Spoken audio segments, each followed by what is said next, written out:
on constate que ce sont davantage les femmes qui sont touchées. Elles sont à peu près 300 000 de plus que d'hommes pauvres.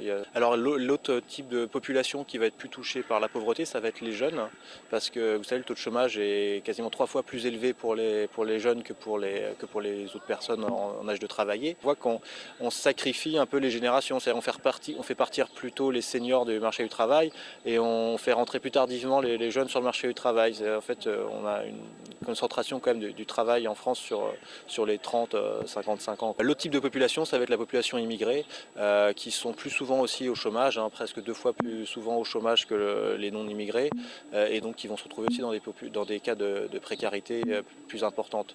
Alors ça se mesure notamment donc par le taux de pauvreté, puisqu'ils ont un revenu en général plus faible, aussi parce qu'ils ont des qualifications moindres, mais ça se traduit aussi par le fait que ce soit beaucoup d'hommes célibataires ou alors des femmes avec enfants seuls, ce qui fait que c'est des populations donc, qui sont plus laissées à elles-mêmes et qui ont donc moins d'opportunités de concilier plusieurs revenus ensemble.